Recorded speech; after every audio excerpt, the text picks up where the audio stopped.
Hola, mi nombre es Joshua Razola y soy programador competitivo. Y esta vez quería hacer un video de un poco de introducción a la programación competitiva, ¿no? Porque mucha gente desconoce cómo es esto. Me presento, soy estudiante de la Universidad Politécnica de Victoria, he ganado varias competencias, tanto nacionales como estatales, como internacionales, tanto en presencial como en línea.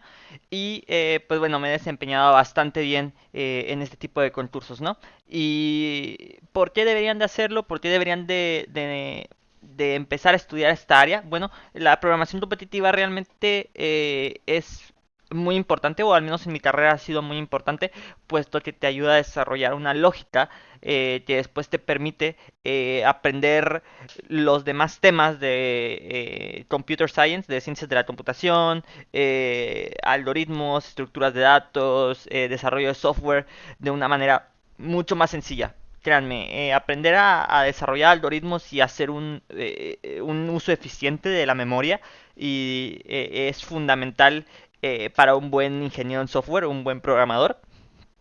Entonces, traigo cuatro problemas. Les voy a explicar más o menos cómo es la programación competitiva para que entiendan cómo se hace y cómo se resuelve. Esta plataforma se llama LeetCode. No es la única en la que puedes programar. Aquí yo tengo tres, que es LeetCode, Codeforces y OmegaOp. LeetCode, por su parte, está centrada en entrevistas técnicas de empresas. Si se fijan aquí puedes ver... por aquí se podía ver, sí, las empresas Amazon, Google, Meta, Uber, Apple, Bloomberg, las empresas que han puesto estas preguntas, ¿ok? Por otro lado está Codeforces. Codeforces está centrada más en concursos de programación. LeetCode también, pero Codeforces es aún más, tiene más enfoque en esto. Y aquí pueden elegir un montón de problemas de todas las dificultades. Y por otro lado está OmegaOp. OmegaOp es una plataforma mexicana en la que igualmente ustedes pueden entrar aquí y elegir un problema, por ejemplo, ruleta de la suerte, y ustedes aquí lo leen, leen el input, leen el output y lo resuelven. Ahora, nosotros vamos a dar LeetCode y pues vamos a leer el primer problema, ¿no? Da un string S que contiene solo los caracteres, lo voy a hacer más grande, que contiene solo los caracteres apertura y cierre de un paréntesis, apertura y cierre de un corchete, apertura y cierre de llaves. Determina si el input string o la cadena inicial es válida. Una cadena es válida si los open brackets deben de ser cerrados con el mismo tipo de brackets, es decir, si abrimos un paréntesis normal, tenemos que cerrarlo con un paréntesis normal, ¿no? No podemos cerrarlo con una llave, por ejemplo. Eh, Todos los brackets que se abran deben ser cerrados en un orden correcto y cada bracket que se abra tiene su correspondiente eh, open bracket del mismo tipo, ¿no? Cada close bracket debe tener su correspondiente open bracket del mismo tipo. Al fin y al cabo lo que nos está diciendo es que, por ejemplo, esto es válido. ¿Por qué es válido? Porque tenemos un paréntesis que abre y un paréntesis que cierra. Esto también es válido, ¿por qué? Porque tenemos un paréntesis que abre, un paréntesis que cierra, un corchete que abre, un corchete que cierra, una llave que abre, una llave que cierra. Por este lado tenemos un paréntesis que abre y un corchete que cierra, por tanto no es válido. La respuesta es falsa. Y por último tenemos un paréntesis que abre, un corchete que abre, un corchete que cierra, un paréntesis que cierra, ¿no? Y esto es válido. Ahora, nos dice aquí abajo, en todo programa de programación competitiva, primero tenemos que leer, vaya, el problem statement, ¿no? Que es la descripción del problema. En este caso es esta de aquí, que ya la leímos. Después vemos los casos, el caso uno, caso 2, caso 3, caso 4 y su correspondiente salida, ¿no? True, false. Igualmente vemos que aquí nos dan la plantilla de solución, que ahorita vamos a ir a ello. Y los constraints. Estos constraints nos dicen qué tipo de casos nos van a dar, porque obviamente estos no son todos los casos de prueba por los que va a correr nuestro código, va a haber más. Por tanto, es importante eh, conocer cuáles son los posibles casos que nos pueden dar. Y por ejemplo, nos dice aquí que la longitud de la cadena va a estar entre 1 y 10 a la 4. ¿Ok? Y que esa cadena va a consistir solamente en paréntesis de este tipo. Por tanto, ahora tenemos que pasar al proceso de resolución. ¿Cómo es el proceso de resolución? Bueno, hay que pensar en distintas soluciones del problema. En este caso, muchas veces es conveniente traer aquí un panel para dibujar. Ok, imaginemos que tenemos un paréntesis de apertura, ¿no? Después un paréntesis de cierre, después una llave de apertura, después una llave de cierre. Veamos que cada que nosotros abrimos algo, tenemos que cerrarlo con el mismo tipo. Y abrimos saldo y tenemos que cerrarlo con el mismo tipo. Pero ¿qué pasa cuando se empiezan a combinar, no? Así, una llave aquí. Ahí disculpen por la llave. Después se cierra. Esto es válido, ¿no? Pero vean una cosa. El paréntesis que abre tiene su correspondiente que cierra. La llave que abre tiene su correspondiente que cierra inmediata. Y el corchete que cierra tiene su correspondiente. El corchete que abre, perdón, tiene su correspondiente corchete que cierra. Y todo tiene que ser inmediato. Es decir, si abres una, después el siguiente debe cerrar o es uno de apertura. Por tanto, esto parece mucho a una pila, ¿no?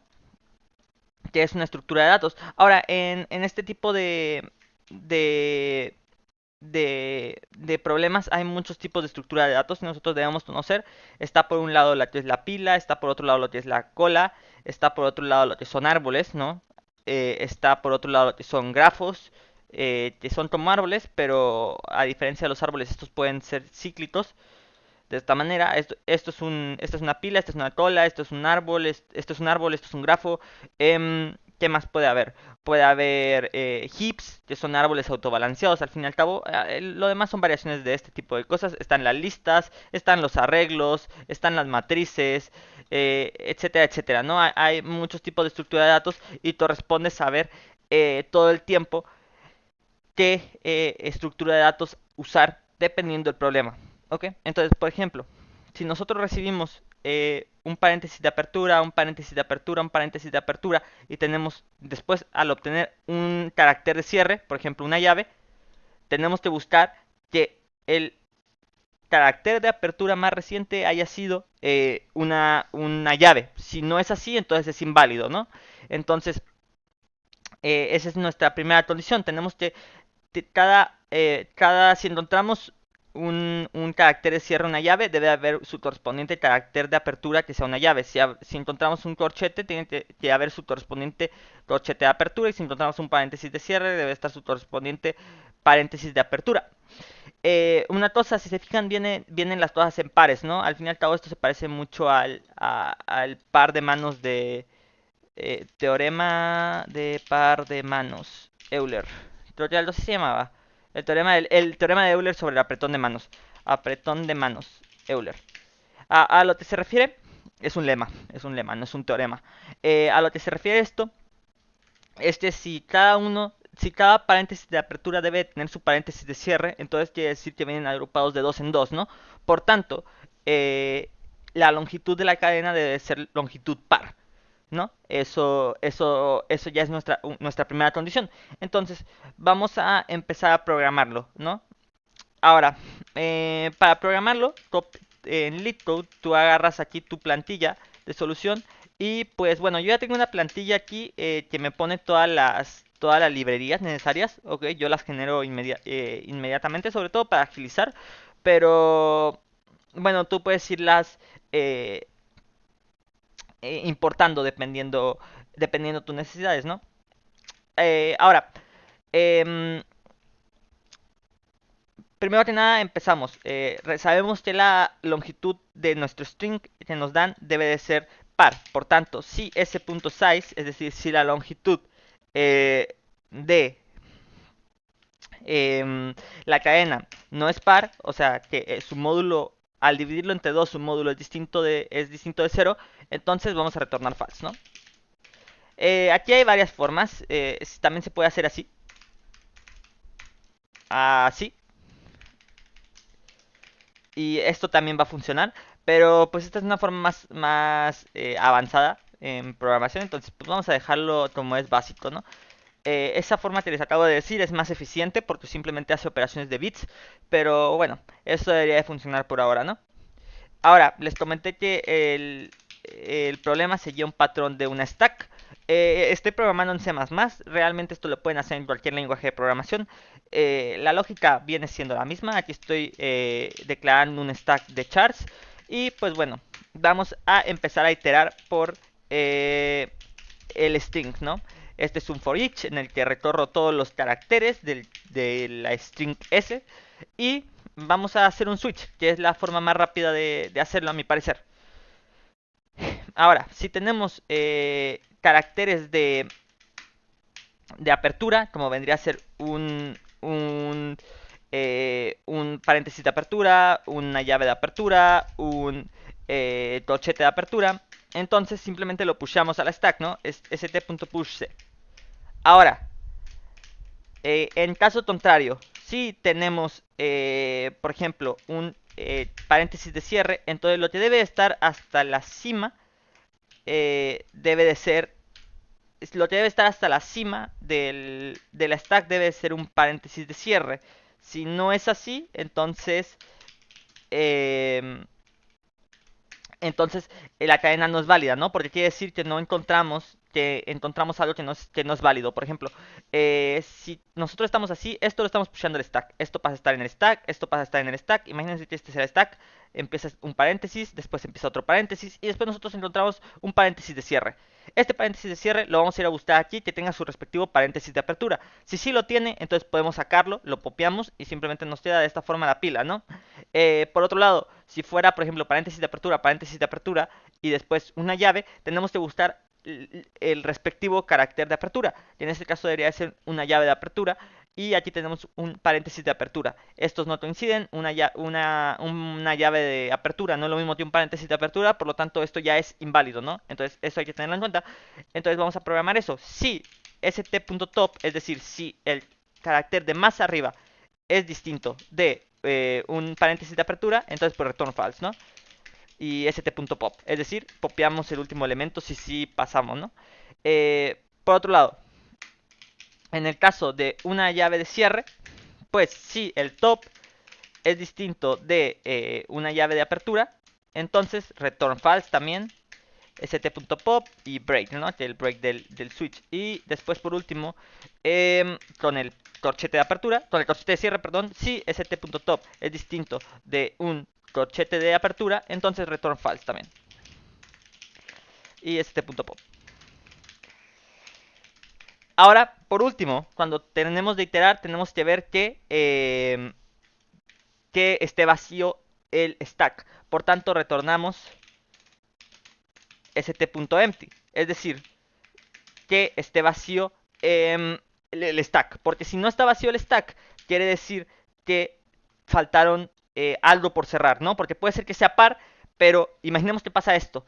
Van a quedar estos dos paréntesis de apertura sin nada de cierre. Y va a estar correcto porque no, si no sucede la condición de que no sea impar, porque esto no es impar, por tanto va a pasar la primera condición de que deba de ser par. Por otro lado, cuando empiece a validar los caracteres de apertura y los caracteres de cierre, también va a pasar porque no hay caracteres de cierre, pero vamos a tener todavía estos dos paréntesis abiertos sin cerrar. Por tanto, esto también sería inválido. Por tanto, tenemos que validar que nuestra pila, en este caso, esté vacía. Entonces vamos a regresar que esté vacía, ¿no? Y ahora el siguiente paso es probarlo, ¿ok? Ustedes vienen aquí, pegan su código y le dan a run. Primero a run. ¿Por qué a run? Para que no baje su submission rate. Bueno, esa es otra cosa. Igual, le pueden dar a run primero para validar. Ustedes aquí ven que los tazos de prueba, por ejemplo, estén correctos. Pueden ustedes mismos proponer sus propios tazos de prueba. Por ejemplo, yo puedo proponer este que claramente es incorrecto por la naturaleza del problema. Y eh, bueno, ese también hay otra cosa. Eh, sí, aquí fíjense, aquí se me pasó un caso. ¿Qué pasaría en dado caso que sea un paréntesis de apertura, de cierre y esté vacío el, eh, el stack? Entonces intentaría obtener fíjense, si tenemos nosotros nuestro stack y está vacío y queremos obtener el elemento de más arriba de algo vacío, va a enviar un error de memoria. Esto es muy común en C++, entonces aquí ven el error enorme, pero este error enorme lo que te está diciendo es que está intentando acceder a un pedazo de memoria que no es válido. Entonces solamente sería añadir la condición que if st.empty, es decir, si está vacío, retornamos false también, ¿no? Y esto obviamente se puede modularizar en una función porque es mucho código repetido, pero bueno, para motivos didácticos yo creo que esto es más que suficiente por el momento. Y pues ahora sí, agarramos nuestro código. Por eso es bueno, sobre todo en concursos que penalizan los envíos malos, verificar que hacer nuestros propios casos de prueba. Ahí ven que ya todo dice que está correcto. Vamos a pasarlo. Y efectivamente, ahí está. Los 100 de 100 casos pasados te dice con cuánto runtime, o sea, es decir, cuánto tiempo de ejecución y cuánta memoria. Este problema tardó, no es difícil, pero este problema tardó más que nada porque pues les estoy explicando todos los principios de la programación, ¿no? De la programación repetitiva y de cómo se resuelven este tipo de problemas. Pero los siguientes problemas que vamos a resolver espero sean más rápidos. Hola, bueno, inicialmente íbamos a resolver 4 problemas, les había dicho, pero creo que el video se iba a volver muy largo, entonces creo que como introducción a esto es mejor solamente resolver 2 problemas de estos sencillos. El anterior fue un problema easy, este también es un problema fácil, pero quería introducir un problema de grafos, ¿no? Primero que nada, recordemos los pasos de un problema, que es leer primero el razonado o el problem statement, ¿no? Lo que te está diciendo, después ver los ejemplos, después ver los constraints y después ya ver el código, ¿no? Primero nos dicen, hay un grafo bidireccional con vértices, con n vértices, donde cada vértice está etiquetado desde 0 hasta n-1 inclusivo. Inclusivo quiere decir que incluye n-1, ¿no? Ahora, los aristas en el grafo son representados como un vector 2D de enteros, donde el yésimo elemento de este arreglo está conformado por una tupla de valores, por una dos tupla de valores, donde U sub i, B sub i denota una eh, conexión bidireccional entre dos elementos, entre un vértice U sub i y un vértice B sub i, ¿no? Cada par de vértices está conectado a lo más a un edge y ningún vértice está conectado a sí mismo. Es decir, no hay dobles conexiones, ni hay conexiones a sí mismo, no hay autoloops. ¿Qué quiero decir con esto? En nuestro grafo no vamos a encontrar esto, que esto puede pasar en teoría de grafos, no va a suceder esto, ni tampoco va a suceder esto, ¿no?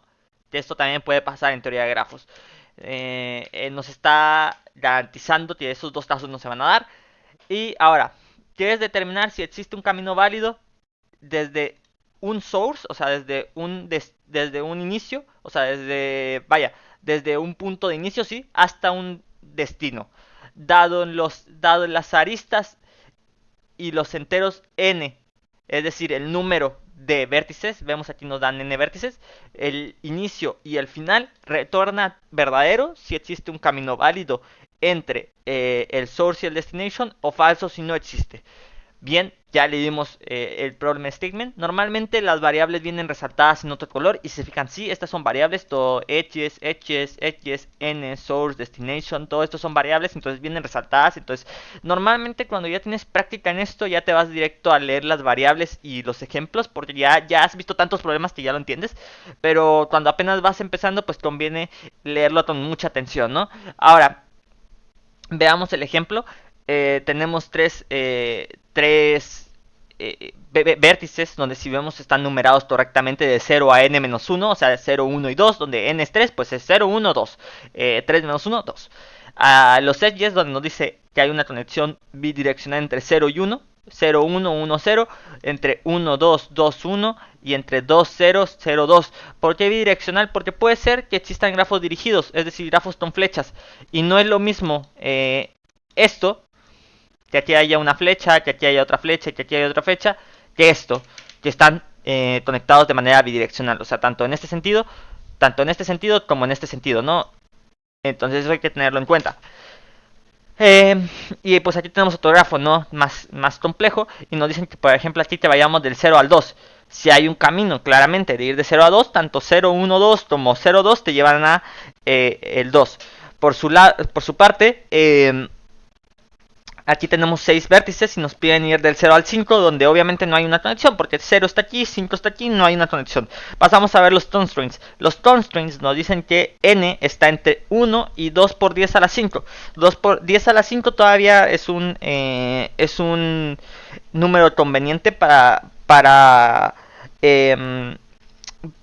una solución lineal, pero bueno, eso ya entra dentro de teoría de complejidad, que es bastante importante y quizás hablemos de ella en videos más adelante. Teoría de complejidad algorítmica. Aquí está, es esto, ¿no? Hay soluciones lineales, logarítmicas, cuadráticas, exponenciales y factoriales. Y hay más híbridos, ¿no? De estas, pero bueno. Después la longitud de los edges está entre 0 y 2 por 10 a la 5, o sea, podría no haber vértices. La longitud de los edges sub i siempre va a ser de 2, o sea, siempre va a haber un inicio y un final en cada elemento del arreglo edges, o sea, dos elementos. Vaya, u sub i y b sub i siempre van a estar entre los vértices, nunca van a unir vértices que no existan. No va a haber autoloops, es decir, u sub i va a ser distinto de b sub i, y el source y el destination van a estar entre 0 y n-1, ¿no? Ahora, no hay edges duplicados y no hay autoloops. Bueno, igual se entiende estos dos de aquí arriba, pero supongo que lo quisieron poner más claro. Entonces, bueno, aquí podemos usar varios algoritmos para, primero que nada, hay que construir una representación computacional del grafo. A mí me gusta hacerlo como listas de adyacencia, pero se pueden hacer también como matrices de adyacencia o son listas de adyacencia, matrices de adyacencia. No recuerdo qué más. Hay otras formas de representarlo, pero son las principales esos dos, ¿no? Pero bueno, ¿cómo hacemos una lista de adyacencia? Bueno, vamos a tener aquí nuestra solución y tenemos que tener un vector de vectores de cuántas posiciones. Este va a ser el graph de n posiciones, ¿no? ¿Qué estoy haciendo aquí? Estoy simplemente representando un vector de vectores. ¿Por qué? Porque en la primera posición del vector va a ser el nodo en el que estamos. Y en la segunda posición, que es un arreglo de varios elementos, van a ser todas las conexiones del nodo, ¿no? Que aquí pueden ser un montón. Por eso es un vector de vectores. Entonces, bueno, vamos a empezar. ¿Cómo se empieza? Bueno, empezamos iterando. For tons auto ampersand b edges, o sea, vamos a empezar iterando por todas las conexiones. Es decir, vamos a empezar uniendo 0, 1 y 1 con 0, 1 con 2, 2 con 1, 2 con 0 y 0 con 2, que es el primer paso, ¿no? Construir el grafo. Por lo tanto, graph de b.first, ese es una plantilla que tengo. Graph b0.pushback b sub 1, ¿no? Es decir, vamos a añadir en la posición b sub 0, o sea, en la posición del nodo 0, vamos a añadir que tiene una conexión con el 1. Pero también tenemos que hacer el lado contrario, que al nodo 1 tiene una conexión con el 0. Entonces también vamos a hacerlo. Nodo 1 tiene una conexión con 0. Ahí está, perfecto. Ahí estamos construyendo nuestro grafo. Ahora, por otro lado, para recorrerlo hay varias maneras. A mí me gusta más hacerlo. Hay varios algoritmos para recorrerlo. Puede ser tanto iterativo, que viene siendo con búsqueda en anchura, como recursivo, que viene siendo con búsqueda en profundidad. A mí me gusta más hacerlo con búsqueda en anchura, puesto que los algoritmos iterativos no ocupan heap, es decir, no ocupan stack en memoria, es decir, son más eficientes que los algoritmos recursivos. Pero creo que al principio, cuando estás aprendiendo, son mucho más fáciles de entender los algoritmos recursivos que algoritmos iterativos, así que en este caso vamos a usar un algoritmo recursivo, que en este caso sería DFS. Una vez ya tenemos esto, pues bueno, ¿qué tenemos que hacer en nuestra función recursiva? Bueno, nuestra función recursiva, primero que nada, va a ser un booleano, que va a regresar si sí llegamos o no llegamos al camino, ¿no? Indicado.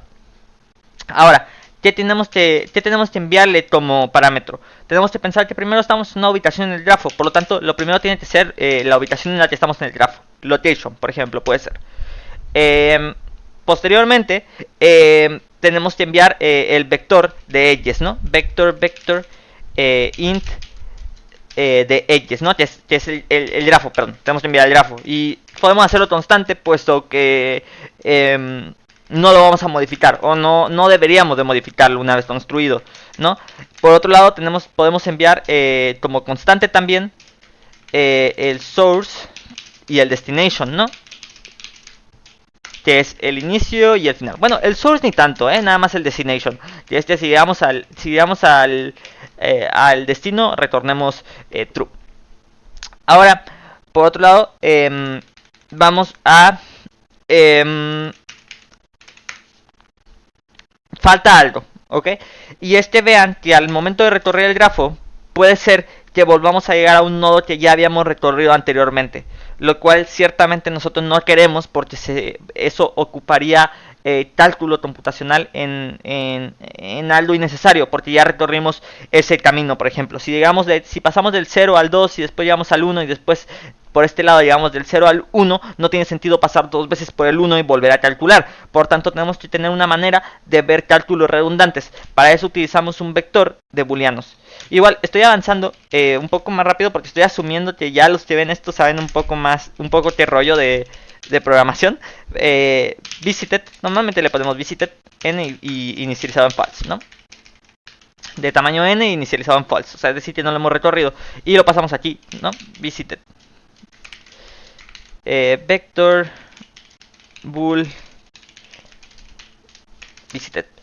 Ahora, primero que nada, la cosa está así. Si empezamos con nuestras condiciones. Recordemos que tiene una función recursiva. Una función recursiva tiene una condición de stop o una condición para parar la recursión. Y por último, por otro lado, las llamadas recursivas. Primero, ¿cuáles son nuestras condiciones de stop? Bueno, nuestras condiciones de stop por un lado es que ya se haya visitado. Por otro lado, que estemos en el nodo destino. Y pues ya, esas son nuestras condiciones de stop. Por tanto, si location, es decir, en donde estamos, es igual al destino, entonces retornamos true. Quiere decir, eureka, llegamos a la solución. Por otro lado, si ya visitamos esta localización, entonces retornamos false. Es decir, no vuelvas a hacer el cálculo, ya entramos aquí. Ahora, si ninguna de estas dos condiciones se dio, marcamos este nodo como visitado, ¿no? ¿Por qué? Porque lo estamos visitando en este preciso momento. Vamos a hacer el cálculo. Y empezamos a iterar por todos los vecinos del nodo actual. Es decir, for int desde 0 hasta el grafo hasta todas las conexiones del grafo en la localización en la que estamos. Y tenemos que tener una variable aquí, bool found es igual a false. Esta variable nos va a decir si encontramos o no encontramos el destino en alguno de los caminos que vamos a visitar. Y vamos a hacer lo siguiente, found o igual dfs graph location y visited graph d. ¿Qué estamos haciendo aquí? Si en uno de los caminos si uno de los caminos retorna true, entonces false found va a pasar a ser true. Si ninguno de los caminos retorna true, entonces found va a quedar como false, ¿no? Entonces vamos a simplemente terminar retornando found. Perfecto. Ahora solamente sería retornar dfs pasando el parámetro, nuestros parámetros, que la location inicial sería source, visitados pues lo pasamos tal cual, el grafo pues ya lo tenemos iterado y pues el destination. Y listo, ya creamos nuestro grafo, hacemos la llamada recursiva y pues lo probamos, ¿no? Nuevamente le damos a run, probamos que funcione. Funciona, lo torremos. Perfecto, correcto. Y podemos ver qué tan eficiente ha sido. Igualmente ven que ocupa mucha memoria. Más que nada viene por usar memoria de stack, que es, como les comenté, más exigente en recursos computacionales. Pero igual no estaba nada mal el algoritmo. Pero pues bueno, si no lo entendieron muy bien, les recomiendo que busquen Depth First Search. O puedo hacer un tutorial más adelante de Depth First Search, de este algoritmo aquí. Pero bueno, esto es un poco lo que se hace en programación competitiva. Ahora piensen que estos ejercicios, por ejemplo este de aquí o el anterior, se resuelven, yo traté los dos en 2 minutos. 1 minuto por problema, lo mucho, en lo que terminas de codificar y de bugueas. O sea, aquí lo expliqué paso a paso, pero realmente esto ya en práctica se hace de una manera muy veloz, ¿ok? Entonces, esto viene siendo la programación competitiva. Estos son los portales que yo utilizo y como yo practico. Entonces, bueno, igual después puedo hacer videos de temas específicos y eso, pero muchas gracias por ver. Gracias.